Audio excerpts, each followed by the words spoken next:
Hi, this is Pastor Josh from First Baptist of Queen.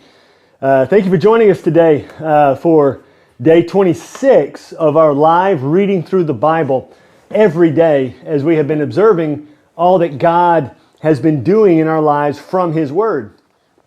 So let's take a look here in, we're going to start in Exodus chapter 2, verse 11. One day when Moses had grown up, he went out to his people and looked on their burdens. And he saw an Egyptian beating a Hebrew, one of his people. So, as best we can tell, Moses knew that he was not Egyptian. You know, it wasn't a secret. You know, he was adopted by Pharaoh's daughter.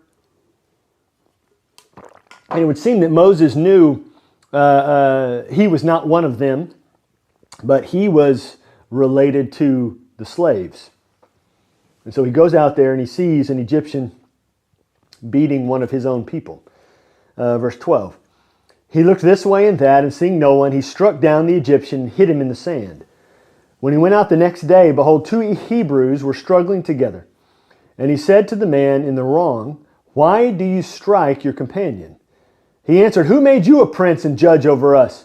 Do you mean to kill me as you killed the Egyptian?" Then Moses was afraid and thought, "Surely the thing is known." You see, your sins will always find you out. You can try to hide it in the sand. You can try to disguise it. You can think that nobody will know. But God always knows. And in this case, Moses thought he was being secretive, but the people found out. Verse 15. When Pharaoh heard of it, he sought to kill Moses. Moses, who had been raised in his house, Pharaoh's house, he sought to kill Moses. Moses had killed one of the Egyptians. But Moses fled from Pharaoh and stayed in the land of Midian, and he sat down by a well. So Moses ran as far as he could, got to a well in the land of Midian, and sits down there. Verse 16. Now the priest of Midian had 7 daughters, and he came and drew water and filled the troughs to water their father's flock. These daughters, these shepherd daughters, come to water their father's flock. Verse 17. The shepherds came and drove them away, but Moses stood up and saved them and watered their flock. Now Moses told these other shepherds, "It's not right that you would try to run these women off. They have every right to be here as you do." Verse 18. When they came home to their father, Reuel, he said, "How is it that you have come home so soon today?" It would appear this was a daily occurrence. They went to the well. They had an interaction with these other shepherds that didn't turn out so well. But now, because Moses was there and protected them, they went home earlier than they normally would have. Now, verse 19. They said, "An Egyptian delivered us out of the hand of the shepherds and drew water for us and watered the flock." He said to his daughters, "Then where is he? Why have you left the man? Call him that he may eat bread." And Moses was content to dwell with the man.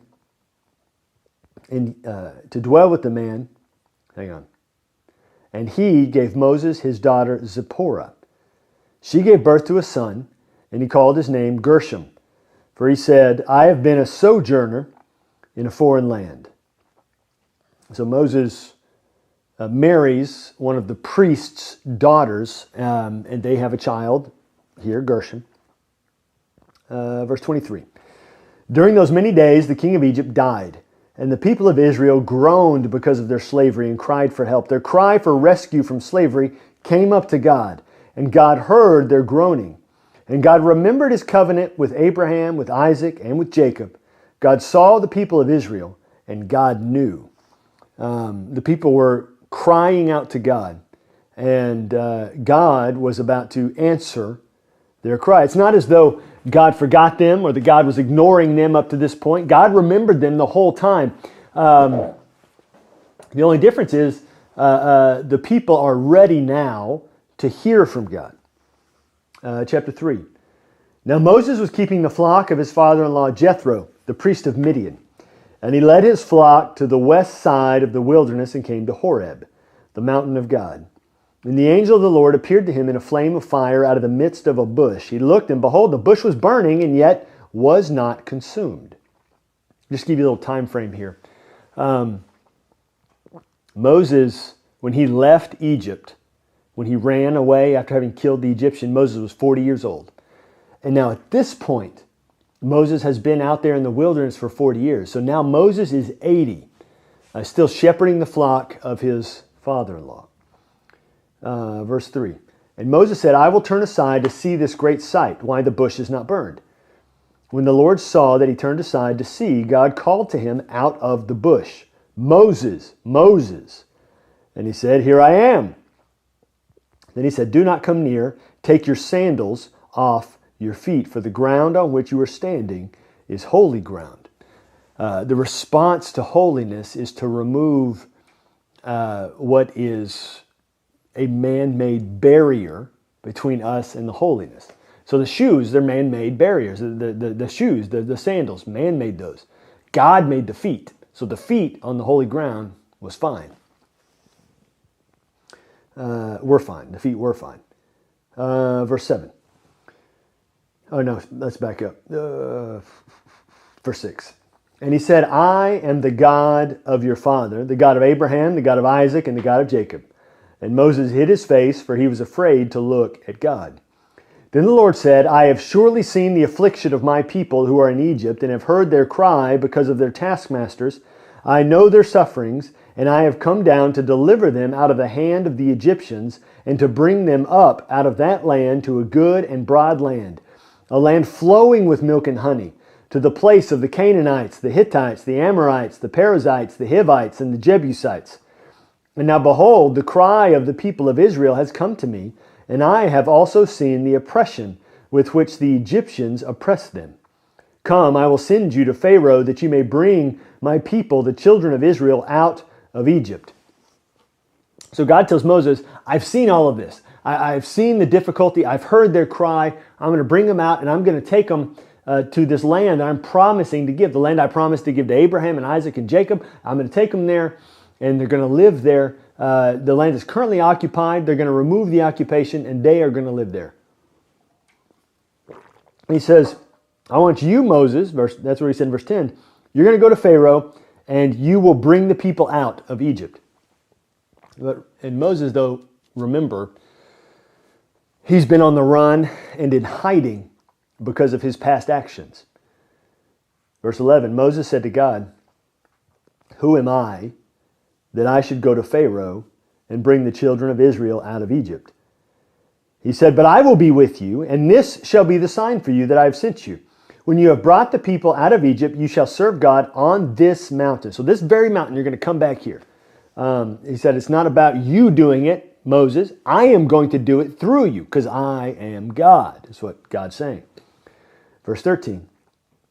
What you're going to see consistently in this conversation, Moses repeatedly making excuses out of his own either lack of belief he could be a part of this, or just simply he didn't want to do this out of fear, or he had grown comfortable where he was, or he thought that was for younger people, not for somebody like him. He was nearing the point of retirement. He didn't need to go out and do that kind of stuff, although retirement isn't a scriptural concept. This will be a sign for you that I've sent you. You come on this mountain. Verse 13. Then Moses said to God, If I come to the people of Israel and say to them, The God of your fathers has sent me to you, and they ask me, What is his name? What shall I say to them? God said to Moses, I am who I am. So just, I am. Well, that's my name. I exist. I am here. I have always been, and I always will be. And he said, Say this to the people of Israel, I am has sent me to you. God also said to Moses, Say this to the people of Israel, The Lord, the God of your fathers, the God of Abraham, the God of Isaac, and the God of Jacob has sent me to you. This is my name forever, and thus I am to be remembered throughout all generations. Go and gather the elders of Israel together and say to them, The Lord, the God of your fathers, the God of Abraham, of Isaac, and of Jacob has appeared to me, saying, I have observed you and what has been done to you in Egypt, and I promise that I will bring you up out of the affliction of Egypt to the land of the Canaanites, the Hittites, the Amorites, the Perizzites, the Hivites, and the Jebusites, a land flowing with milk and honey. and they will listen to your voice. And you and the elders of Israel shall go to the king of Egypt and say to him, the Lord, the God of the Hebrews, has met with us. And now please let us go a 3 days journey into the wilderness that we may sacrifice to the Lord our God. Now this is a key point. He says, let us go 3 days and worship our God in the wilderness. Let us take a 3-day journey, worship, and then we'll come, the implication being we'll come back. But God knew in suggesting this 3-day journey, that was just outside of the limits of what Pharaoh would allow them to do. That was beyond his own personal possibilities of what he was going to allow the Israelites to take part in. So God knew that Pharaoh was going to say no to this the whole time. It's what he says in verse 19. But I know that the king of Egypt will not let you go unless compelled by a mighty hand. So I will stretch out my hand and strike Egypt with all the wonders that I will do in it. After that, he will let you go. So God tells him up front, he's going to say no. I'm going to bring these wonders, these plagues on the land. And then after I give all these plagues, then he will let you go. But not until then. He will say no after every single plague. And only after the last plague will he say yes. So Moses knows in advance what's about to happen. Verse 21, and I will give this people favor in the sight of the Egyptians. And when you go, you shall not go empty. But each woman shall ask of her neighbor and any woman who lives in her house for silver and gold jewelry and for clothing. You shall put them on your sons and on your daughters. You shall plunder the Egyptians. Basically, so when you leave Egypt, you're going to plunder them as though you were at war. Let's go over to Matthew chapter 17, starting in verse 10. And the disciples asked him, Jesus, then why do the scribes say that Elijah must come? That first Elijah must come. That Elijah must come before the Son of God comes. He answered, Elijah does come, and he will restore all things. But I tell you that Elijah has already come, and they did not recognize him, but they did to him whatever they pleased. So also the Son of Man will certainly suffer at their hands. Then the disciples understood that he was speaking to them of John the Baptist. See, there's an Old Testament prophecy that a prophet with a spirit like Elijah was going to come in advance of the Son of God arriving. A prophet would come in the spirit, in the same vein as the Old Testament epitome of a prophet, dressing like a prophet, speaking like a prophet, acting like a prophet, eating like a prophet. This prophet's going to come and he's going to tell the people, prepare yourself for the arrival of the Messiah. And they're saying that Jesus is communicating to his disciples, that was John the Baptist. He's been here, he's done that, and now I am here, the Messiah, the Son of God, the way has been prepared. Verse 14. And when they came to the crowd, a man came up to him and kneeling before him said, Lord, have mercy on my son, for he is an epileptic, and he suffers terribly. For often he falls into the fire and often in the water, and I brought him to your disciples, and they could not heal him. And Jesus answered, O faithless and twisted generation, how long am I to be with you? How long am I to bear with you? Bring him here to me. Now the Father has great faith, but the disciples in their lack, maybe they were having more faith in themselves, having been able to do something similar to this in the past, that they did not have faith in the moment in Jesus. They were unable to help this man and his son. And so Jesus calls them faithless. Jesus says, okay, bring the boy here to me. Verse 18, and Jesus rebuked the demon, and it came out of him, and the boy was healed instantly. Then the disciples came to Jesus privately and said, why could we not cast it out? He said to them, because of your little faith. For truly I say to you, if you have faith like the grain, or like a grain of mustard seed, you will say to this mountain, move from here to there, and it will move, and nothing will be impossible for you. So even the tiniest amount of faith in Jesus can accomplish a great amount of things, not because of our own greatness or our own potential possibility of greatness, but because of the one in whom we have faith. Verse 22.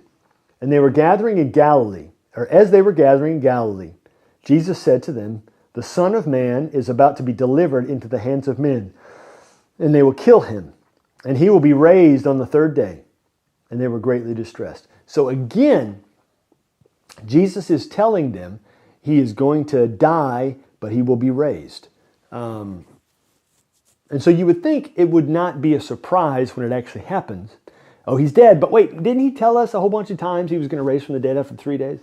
But it doesn't sink in the reality of his words until after he comes back, which in all honest truth, how often does that occur with us? We don't realize how real something is, even though we knew beforehand, until after it has happened. When we're going through it, often all that other stuff is wiped from our mind, and we're just simply focused on the current experience. And that's what the disciples have. Verse 24. When they came to Capernaum, the collectors of the 2 drachma tax went up to Peter and said, "Does your teacher not pay the tax?" He said, "Yes." And when he came into the house, Jesus spoke to him first, saying, "What do you think, Simon? From whom do the kings of the earth take toll or tax? From their sons or from others?" And when he said, "From others," Jesus said to him, "Then the sons are free. However, not to give offense to them, go to the sea, cast a hook, and take the first fish that comes up, and when you open its mouth, you will find a shekel. Take that and give it to them for me and for you." Pay our tax. This is Jesus' most political statement he makes in all of Scripture. It isn't vote this way. It isn't make this kind of social reforms. It is pay your taxes. But he's saying the taxes come from others and not from the sons. The sons are free. He's speaking of the children of God. You believe in God, you are his child, and there is no payment you have to make, because the payment has already been made on your behalf, has already been made for you by Jesus. Let's go to Psalm 22. To the choir master, according to the doe of the dawn, a psalm of David. Now that could be a song, a popular song of the day. It could be a melody or a type of song, maybe a genre. We don't know. All it says is, according to the doe of the dawn. It's a psalm of David. We start off with a prophecy that is fulfilled in Jesus. My God, why have you forsaken me? Why are you so far from saving me, from the words of my groaning? Oh my God, I cry by day, but you do not answer, and by night, but I find no rest. Yet you are holy, enthroned on the praises of Israel. In you our fathers trusted. They trusted and you delivered them. To you they cried and were rescued. And in you they trusted and were not put to shame. But I am a worm and not a man, scorned by mankind and despised by the people. All who see me mock me. They make mouths at me. They wag their heads. He trusts in the Lord. Let him deliver him. Let him rescue him, for he delights in him. This kind of thing was also said of Jesus as he hangs on the cross. Let's see if God brings him down and rescues him. Verse 9. Yet you are he who took me from the womb. You made me trust at my mother's breasts. On you was I cast from my birth, and from my mother's womb you have been my God. Be not far from me, for trouble is near, and there is none to help. So trouble is all around me, but God, you be with me. You be your presence carry me through all of this trouble. It says, many bulls encompass me. Strong bulls of Bashan surround me. They open wide their mouths at me like a ravening and roaring lion. I am poured out like water, and all my bones are out of joint. My heart is like wax. It is melted within my breast. My strength is dried up like a potsherd, and my tongue sticks to my jaws. You lay me in the dust of death. So he's poured out like waters. His bones are out of joint. He's been through a great ordeal. His tongue sticks to his jaws because his mouth is so dry, as was Jesus on the cross. You lay me in the dust of death. Jesus will be laid in the dust of the tomb. Verse 16. For dogs encompass me. A company of evildoers encircles me. They have pierced my hands and feet. So Jesus had his hands and feet pierced on the cross. I can count all my bones. They stare and gloat over me. He can count his bones because they have not been broken, as Jesus' bones were not broken on the cross. They divide my garments among them, and for my clothing they cast lots, as they did for Jesus on the cross. David's psalm here is a prophecy of Jesus' crucifixion. Let's go over to Proverbs chapter 5, and let's start in verse 7. And now, O sons, listen to me, and do not depart from the words of my mouth. Keep your way far from her, the temptation that he spoke about earlier in the chapter. And do not go near the door of her house, lest you give her honor to others, lest you give your honor to others, and your years to the merciless. Lest strangers take their fill of your strength, and your labors go to the house of a foreigner. And at the end of your life you groan when your flesh and body are consumed. And you say, how I hated discipline, and my heart despised reproof. You give in to temptation, and your self-discipline dies. My heart despised reproof, correction. And so because you are resistant to correction, you fall into the temptation. You choose the temptation. Verse 13, I did not listen to the voice of my teachers or incline my ear to my instructors. I am at the brink of utter ruin in the assembled congregation. So giving into temptation brings great trouble and distress. And so we should turn to the Lord and allow Him to bring us through, allow Him to strengthen us on into perseverance. Thank you for joining us here on day 26 of Reading Through the Bible. Tomorrow we'll be on day 27, continue in Exodus and Matthew and some Psalms and Proverbs. But if you missed any of the days, you can find all of the days of us reading through the Scripture on our YouTube channel under the podcast tab. There, the Reading Through the Bible podcast tab is under that, and you can see all of them up until this point. So again, thank you for joining us today on day 26, and I will see you tomorrow on day 27.